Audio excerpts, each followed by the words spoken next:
I'm Mirrideth, and I'm an alcoholic. My sobriety date is February 21st of 2005. I got sober when I was 28, and so you don't have to do the math. I'm 46. I have a little fresh Botox, so I'm hoping I look like 42 right now. I'm going to share what it was like, what happened, and what it's like now, as honestly as possible, although I hear this is on YouTube, and my mother, my son, my husband, and my employer will all be able to hear this, so as honest as I can be without getting in trouble with any of them. So I will tell you that my first meeting of Alcoholics Anonymous was on January 1st of 2005, and I came to that meeting with my hands covered in burns because for some reason I made a roast in a blackout and took it out of the oven with my bare hands. And I had also cut all my own hair off. So I had this really nice hairdo, which long and short. And I had a black eye and a split lip. I'm not sure how I got that. And I had this gigantic parka on. And that morning I had, so the night before, it's real hazy, but I'm going to try and put the pieces together the best of my ability. I'd had a party where apparently I was making a roast, and we were drinking and drinking and drinking, and I had this really young boyfriend at the time. I don't know his name. I've tried many times to figure out what his name was. I don't know what his name was, and he was over 18. There was a little period of time where I was very concerned about that. But he was definitely over 18 because I asked his mom, who I happened to teach school with, he's over 18, right? Yeah, I know. I could be in a whole, anyway. And he, we were crazy together, right? And so I was a school teacher. It was Christmas break, and it was December 17th, I got off school, and I think I just stayed drunk, right, for that whole period of time. And I tried cocaine for the first time, which was kind of fun. I was I will never do hard drugs, and I tried cocaine, and that was cool. I took a lot of pills, but I didn't really consider those drugs. I just would take and eat, but it wasn't maybe 2 years of sobriety that I realized I was a drug addict too. So anyway, I'm on Adderall and maybe some Vicodin and a lot of booze, and I'm making this roast, and I'm at this party, and for some reason, I had a psychotic break over this young boyfriend whose name I don't remember. And my friends had taken my car keys, but I found them. We're resourceful. And I don't have good vision. Can you hear me? Oh, I have really big shoes on. They give me 3 inches. I'm not really this tall. And I don't have good vision. And I know for a fact that I only had one contact in. That's why I was driving like this. But anyway, I found my car keys. I get in my car, and this was in the Antelope Valley. We're in Palmdale, and he lived in Santa Clarita, which was maybe, I don't know, a 40-minute drive.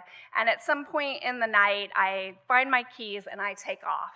And I'm at this party that I'm hosting, and I leave, and I drive, and I try to get to his house, and I'm pounding, and I can see him sleeping, and he's not waking up, and I'm just crazy, right? I'm totally crazy, and my hands are really burnt. I'm not sure how I drove all that way. I really, truly do not know how I got so beat up the next day, but I'm sure it was in some sort of fight to find these keys, leave the house. And I sleep in my car, and I wake up probably 1 or 2 o'clock in the morning, and I just have this moment of realization. It was this white light moment, and I was I'm an alcoholic, right? I am freaking crazy right now. And I didn't have any gas in my car. I know I had one shoe on. I didn't have a cell phone. I don't know. There were cell phones then, right? Yeah, there were cell phones. I'm not that old. But I had no money, no credit card, one shoe. It gets a little cold there. I'm freezing. And I just had the ghost of my grandma in the back of the car saying, I don't want you to die like me. And I get in my car, and I drive back to my friend's house who had been at that party that evening. And by now, it's probably I sat in that car crazy for a couple hours, and then I drove to their house just as the sun was going up at 5 or 6 in the morning, and I'm pounding on their door, and they come to the door, and they're sobbing, they're crying, And they were like, we didn't know what to do. We didn't know if we should call your parents. We didn't know if we should call the police. We thought you were going to die last night. We've been drinking with you for years, sister, and you were crazy. And they went with me to my apartment, and we poured out all my booze. And I remember they gave me a shower, and like my hair was gone, but I still couldn't stand it, right? Like I'm in the shower. I've been drunk for 2 weeks straight. I'm coming off of Vicodin and Adderall, whatever else I've been taking. And I'm just shaking and I'm crying. And in the olden days, you used to have to call an 800 number to find an AA meeting. There was no like www, like where's AA, 24 hours a day, anywhere you are in the whole world. And they gave me a meeting location for that evening at 6 p.m. And I showed up to that meeting with a black eye, split lip, no hair, my hands covered in bandages, this gigantic parka. I still had conditioner in my hair. I was probably 100 pounds heavier, easy, bloated, and I was sitting there just crying and crying. And I remember there was this woman sitting next to me, and I was like, I still have conditioner in my hair. And she looked at me and she was like, oh, sweetheart, I think you have bigger problems than that. And I was like, okay, like that was kind of rude. And they went around the room, right? It was this beautiful women's meeting. And I don't know if you know much about the Antelope Valley. Like, you guys are like a world away from us, but like it's pretty hood, okay? And like somehow I ended up in this nice meeting with nice women in sobriety, and we all went around our room and said our name and what our sobriety date was, and I didn't know what day it was. I'm like, what day is it? And so she tells me, and through my tears, I tell her what day it is, and I have this extremely high resolve to get sober, right? Like, that was bad. Like, I was sad, I was beat up, I was bloody. My friends thought I was gonna die, and here I am, by the miracle of all miracles, in a meeting of Alcoholics Anonymous. And I knew at that moment that I was in the right place, right? And so then I have to go back to work, and we'll back up a little bit. Like, there was a Christmas party at work. They're not my employer anymore, so I can tell this story. And there was like a party, and then there was like another party. And so we're like at the party, and then we leave to go to the other party. And then for some reason, like we're at the other party, and like the principal of my school and this kid's mom walks in, and we're totally having sex on the kitchen counter, and there's my boss, and I was like, right? And then I have to go back to work, right? And I'm a school teacher. Like, that behavior is really unacceptable. And, and I didn't look real good. Like, we're talking like 3 or 4 days since, like, the burn incident and whatever. Like, it's hard to hide what you've done to your hair mostly. And I have to go back to work, and it was really humbling. And I walked into my principal's office, and I was like, I'd really like to talk about what happened at the Christmas party. And he was like, we are never talking about that. And I was like, okay. So I left, and I am never gonna drink again, right? And I go to that AA meeting, and my resolve is high. And I went to one meeting, and the insanity returned, right? Like, that bottom was just a beginning, wasn't it? And no matter how sad I was that night, and how spiritually bankrupt I was, and how embarrassed, oh my God, I was so embarrassed, right? And I drank again on February 21st of 2005, and I think I got 30 days at some point, and I strung some time together. And anybody who's familiar with teaching, you have to have, when you're a brand new teacher, there's a mentor teacher that guides you through it and recommends you to become a teacher. And that nice kid at the Christmas party, his mom was my mentor teacher, and I had a mentor teacher dinner with her. And I was sober, I think, for a period of time after that, and I had to sit down and talk to her. And then, as soon as she left, I drank, and I drank, and I drank, and I drank, and I left that restaurant so drunk, and I slammed into a parked car, and I was like, if I stop, I'm gonna get a DUI, so I just fled, right, like any good alcoholic would do. And I think I probably drove with one eye, and then I took my car immediately into the shop and made sure I rented a car that was similar to my car so nobody knew. And then there was a warrant out for my arrest for hit and run, and then they contact your school district, and then the car was registered in my parents' name, and then they're like calling up Tom, and they're like, there's a warrant for your daughter's arrest. And then that was bad. Like, my dad was not happy because, like, he kind of thought I was sober, right? And at that point, I wasn't living with them. And I don't know if they really understand how bad it had gotten, but they had a glimpse. Like, over that period of time, I was supposed to come home for Christmas, and I drove to San Diego to see them from, the godforsaken place I was living. And I show up with this kid, right? I mean, I was 28, he was 18. Like, that's 10 years. They're kind of a big 10 years, 18 and 28. And I, like, go in, and my dad was like, what are you on? And I was like, that was really an annoying thing for your parents to say. I'm like, I'm not on anything, right? And I storm out, and I get in the car, and I remember my dad just, like, pounding on the window of the car as we drove away, and him just crying, right? Like, so sad, like, dude, so sad. And, I wasn't talking to them. I mean, it was just, there's so much stuff that went on during that period of time. I'm not even sure, right? Like, it's a slideshow of, like, real shitty stuff I did. And so then February 21st comes along, and that is my sobriety date. And it also began a lot of court appearances and petitions to the state of California for me to keep my teaching license.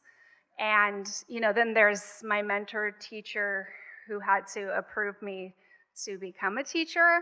And there was, like, kind of trying to mend that relationship. She was really forgiving. She was kind of like, I don't even know her name, but she was nice. And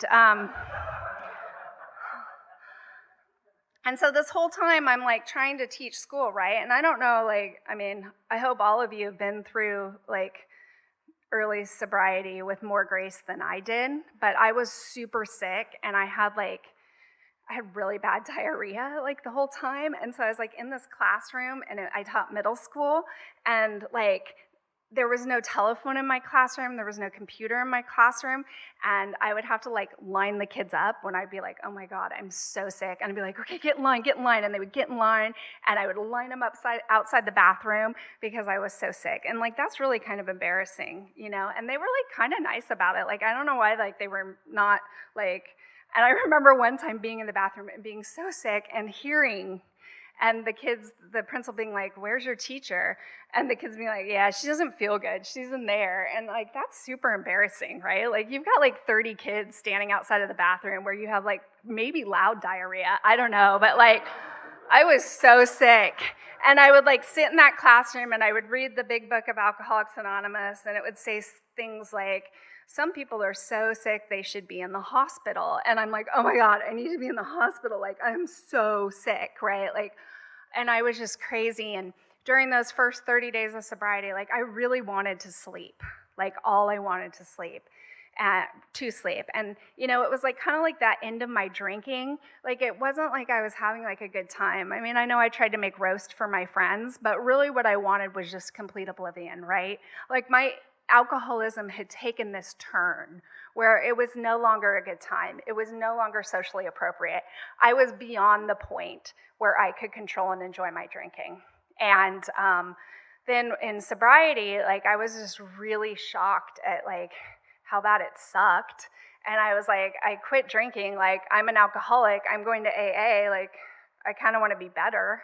Like, I just thought, like, I'm going to stop, and then, whew, like, that's it. Like, I'm an alcoholic. I said that, and now I'm not drinking. Like, I'm going to feel better. And, I didn't. And I would lay in bed at night, and all those things that in that period of time where the demise of my alcoholism was ruining relationships, my career, children's lives. Let's be real. Like, I was their teacher, right? And I was really sick.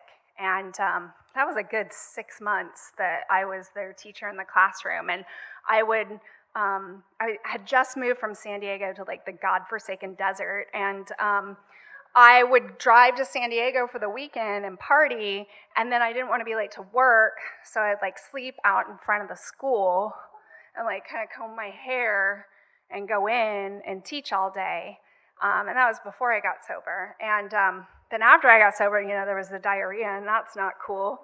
And then I was crazy too, right? And I'm not sleeping. And yeah, it was kind of ugly. But so I wanted to sleep really badly. Like, it was like, just please, like, an hour of consecutive sleep, like a little oblivion in like sleepy land. And I swear to God, I didn't sleep for 30 days. And every time I would lay my head down on the pillow, it was like a slideshow of terror. Boom, boom, boom, boom. Like everything that I couldn't remember that I had done, like everything I swear, like I was remembering shit I did when I was 8, like, oh my God, like I am such an awful, terrible, horrible, miserable person. And I could not recognize, like, it was awful. And I would, trying to get ready for work in the morning, and I'm not sleeping. And, there's like, I'm in a room full of middle school kids, right? And I'm like crazy, and I don't feel good, and then my tummy hurt, and there was no cell phone to distract me and like text a sponsor. Like, that didn't exist 18 years ago. And so I'm like just trying to survive this. And I don't know why, but those kids were like super nice. Like, I would give anything for a class full of teenagers like that today. And they were just like the coolest, nicest kids. And I remember one day, I had this cute little purse, and it tipped over, and there was a 30-day chip, right? Congratulations to all the chip takers. I'm always so self-centered when I get up here. Like, congratulations, really. Like, those first 30 days, they're the worst. And so, like, it flips over, and this kid's like, hey, my mom has a lot of those. He's like, AA doesn't work. And I was like, it does, and I'm going to prove to you that it does. Like, I was just like, And I tried really hard, and I would read the book, and I was going to meetings all the time. I would go to I swear, like, teachers, we get out of work early, which like is awesome now, but when you're newly sober, like, that's a lot of time on your hands, especially when you're not sleeping. And so I would go and I'd sit at the Rafters Hall in New Hall, and you used to be able to smoke cigarettes. And I'd sit there and I'd just like smoke cigarettes, and I'd pretend to grade papers that I could never return because they reeked of cigarettes. And I would sit there for 5-6 hours a day, because those were the only moments in the day that I felt all right. And, I would get up for work in the morning, and I'd wash my hair, and I would tell myself every single solitary morning, if it doesn't get better today, I'm going to kill myself tonight. And I had this box cutter sitting next to my bathtub. And at that time, like, I don't know if any of you came into AA with maybe like some financial problems, but like, I had no money, like no money. The only credit card that I had that still worked was a Home Depot credit card. And you guys, if you've ever been in that situation, they actually have a lot of food, cleaning supplies, water. Like, you can fully survive on a Home Depot credit card. You can. And I did, and I had that box cutter sitting there, and every day I said that, and it was like there was this threshold of pain that I didn't. It was like if it got just like a little bit more, I wasn't going to be able to take it, right? Like, I was going to have to drink, I was going to have to take a pill, I was going to have to take my life. Like, I felt like my skin was inside out, and it was just agonizing. And I had, my parents are very, very wonderful, nice, loving people. They are really, really awesome. They did not abuse me. They did not give me a terrible childhood that propelled me into alcoholism, okay? I had a great childhood. I was a very high-achieving student, very high-achieving. I was like 3rd in my graduating class. I went to UC Santa Barbara. Are you guys familiar with that school? They didn't even make me an alcoholic. They didn't. And I will say one of my biggest regrets in life is not taking 5 years to graduate, because I could have totally stretched another year out of my parents, but I was like motivated to graduate in 4 years. Anyway, I had everything going for me, okay? And as there's this like 5-year span from when I graduated from college until I hit this bottom. And during that time, I got a master's degree. I got a teaching credential. I had always wanted to go to law school. So I was pre-law all through college. I got really good grades in college because my parents would financially support me as long as I had good grades. So I always had good grades, so I didn't have to get a job. And that's why I'm so educated, because that was my welfare, as my parents paying for me as long as I didn't flunk out of school. So I didn't flunk out of school. I just kept going to school. And I was pre-law, and I was trying to go into the military so that they would pay for law school. My parents, they're not rich people. They're like, we can't pay for law school. So I was going to go into the military to do that, and that was like a 6-month process. I worked really, really, really hard, and I remember that the day they called me to tell me I got into the program, and this was in the olden days. An email didn't come. I had to wait between these hours for a phone call, and I waited between those hours for the phone call, and the phone call came in, and I was like, I changed my mind, because already at that point, I was spiraling, and I knew it. Okay, when I was in graduate school, I was living in this house, and I was just drinking NyQuil, because that didn't seem like alcoholism, and I was, you know what I mean? I knew it was happening, and I was no longer at UC Santa Barbara where it was socially appropriate to be drunk all the time. I was supposed to be a grown-up, right? And I was really not doing a good job of it. And I remember when I turned in my master's thesis, I stayed up all night, and I remember there was dial-up internet. And every time my parents got a phone call, it would pop me off the internet. It was so frustrating. And I'm trying to type the bibliography. I don't even think they're called that anymore. I think it's works cited or something. And so I'm typing it, and I'm so anxious to be done. I'm standing up, and the second I finished, I just started drinking. And I got so drunk after I finished that my dad had to drive me to turn it in. And there was no email. You couldn't just submit it electronically. You had to hand it to a person. And even then, I don't know how worried he was. He was just happy that I had done that. So anyway, I wasn't raised in this. I always felt like I was this achievement junkie trying to fill the void. If I do the next thing, then I'll feel better. I'm gonna feel better once I have a car and a job, or I lose 50, 100, whatever it is at that point, pounds. If I do this, if I do that, I'm gonna feel better. And it was this void was getting bigger and bigger and bigger. And here I am, I have my first apartment, my first car, my first real job, and I have lit that dumpster fire. I cannot control and enjoy my drinking. My drinking is escalating. Even though I have finally worked towards everything I wanted, it just starts to implode. And I spend these days in early sobriety not sleeping. And it got really bad, and I made a phone call to Kevin. Remember Kevin? Yeah. We won't get into that, but he liked young girls, and I was still young enough then. And I remember calling him, and I was desperate, and I was ready to pull my car in front of a train. And I'm like, Kevin, this is awful. I was probably about 6 months sober at that point, and I'd gone to a lot of court appearances, and I was like, I can't do this. This is the single worst thing that's ever happened to me in my entire life. And he said to me, stop working the rooms and work the steps. You need to go find this woman at this meeting and ask her to be your sponsor. And my first response was, but she's mean.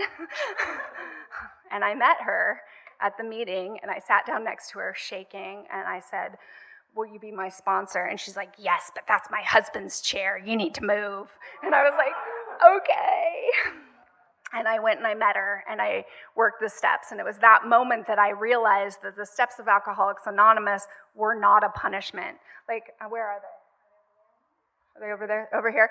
Okay, I thought that was my mother taking me by my ear and making me go apologize, right? I thought that this was my punishment for all the bad stuff that I'd done, for all the things I felt guilty about, for all the missed opportunities, for all the heartbreak I caused my loving, wonderful parents. That's what I thought those were. This is your punishment. Sitting in these meetings, you're doing your time. I saw people mandated by the court. I'm pretty sure at that point I was mandated by the court, and that's just what I thought I had to do to like serve my punishment, and then that would be it. And but I was so desperate at that point, and my very life depended upon believing that these steps worked for you. And I truly did not believe it. And still I have doubts about God. I do. Like, it sort of baffles me. But over the course of the last 18 years, despite the extreme doubt I have in any sort of higher power, without any extreme doubt in these steps, like this looks like a pile of bullshit to me, right? It does. Like, you want me to do this? Like, okay, but I was dying. Okay, I was dying and sitting, I literally probably in those 30 days, I'm not joking, the first 30 days is probably, at least 150 meetings I went to, and there was no relief. There was safety when I was there, but there was no relief. And, when that court process went up and all this stuff, if I have time, I'll tell you what happened to that job. But I believed that this was punishment, and at that point I didn't care, because I really loved my parents. And I knew that if I killed myself, my mom would be really sad, right? Like, she would never be the same. So I did it for her, because I love my mom. And I went through the steps, and I met with her like my very life depended upon it. And I remember not being able to sit in a meeting, and I would have to get up and smoke cigarettes and get coffee and go to the bathroom and fidget, and people would invite me out to dinner, and I couldn't go to dinner, and I was trying to teach school, and I was trying to do this, and I was just so crazy. And I remember just going through these steps, like, okay, what's the next thing what next bullshit worksheet do? You know what I mean? Like, underline these words. And then I'm like, fine, I'll do whatever you want. Get down on your knees. Okay, Marion, I'll get down on my knees. And I just did it, right? I did it almost passively. I did it like double middle fingers. It worked for you, but it's not going to work for me. Like, I was not sold. I felt you guys were a little churchy, kind of religious, and I didn't like any of that, but I did it anyway. And I remember doing the 4th step. And then I remember, like, there was this part where you, like, and there's also a hidden part of the 4th step, and it does not clearly state that in the big book, where it's like, okay, now your part. And I'm like, okay. And that really, you guys, like, it's the magic. It is so the magic. And I still contend that the magic of Alcoholics Anonymous is my ability to see my part, right? Like, I am selfish and self-centered to the core. Nothing is ever my fault. Nothing is ever my fault. I am a victim of these circumstances. I'm in the wrong place at the wrong time. Anyway, so I do the 4th step, and poor Marion, that woman who, honestly, I will tell you, to this day, I don't know if I really like her. I don't.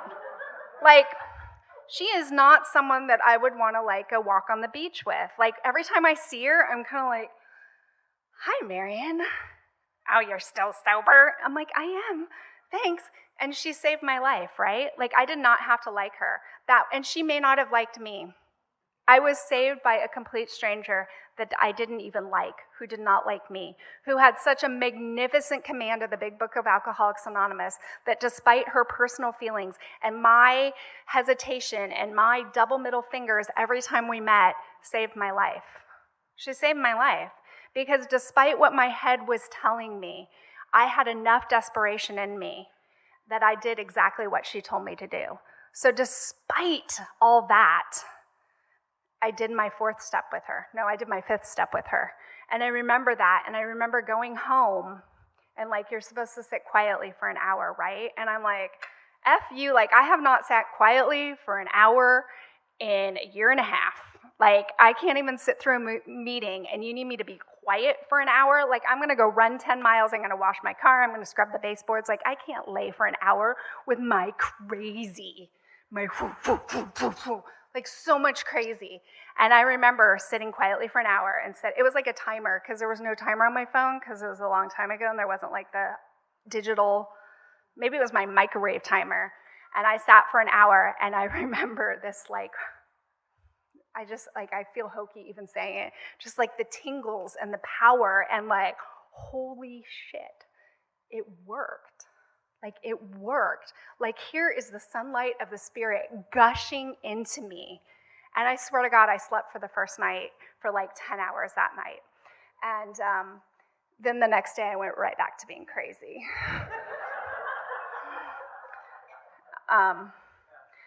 Yeah, I did. So if you have a sudden spiritual experience, like you like actually still have to do the work. And I remember doing my amends, right? And I have 10 minutes. Whew, I got sober. I was worried. Like sometimes I'm just drunk the whole time.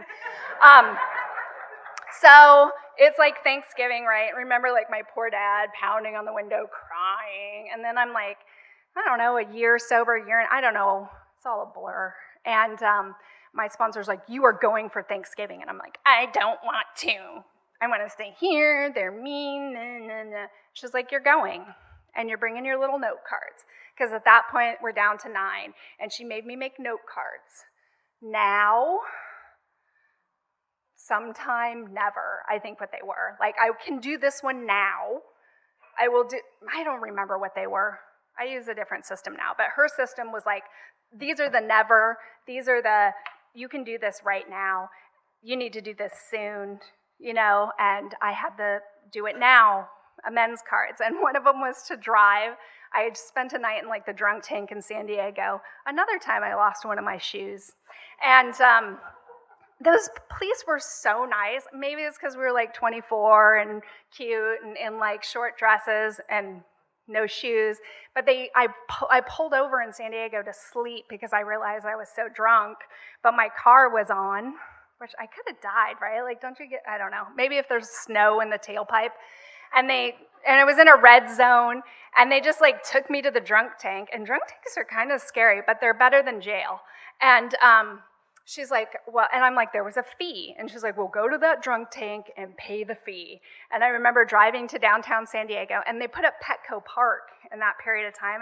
And like, I didn't really know where the drunk tank was. And this was right before Thanksgiving, like maybe even like probably the day before Thanksgiving. And so there's a lot of people down there with all the homeless encampments and lots of police making sure everyone's safe. And I remember like showing the address, I'm looking for the drunk tank. I remember this policeman, he's like, are you on your 9th step? And I was like, I am. And so like I drive there, it doesn't end there. And so then I go and it's like the drunk tank and people are just sleeping there. I mean, it's not cold, but it's like 60s for San Diego. They need to be sheltered. And I like knock on the window and there was no parking. And the guy's like, well, just park there and show him your checkbook and it won't take long. And I'm like, okay. It was locked up, but there were people in there and I knocked and I put my checkbook up and the woman like let me in. And I was like, I'd like to pay for myself and my friend that spent the night in the drunk tank. And she was like, oh, are you on your 9th step? And I was like, I am. And she's like, those are the only people that ever come back and pay. And I was like, okay. And she's like, here's the book. And she pulls out this big book.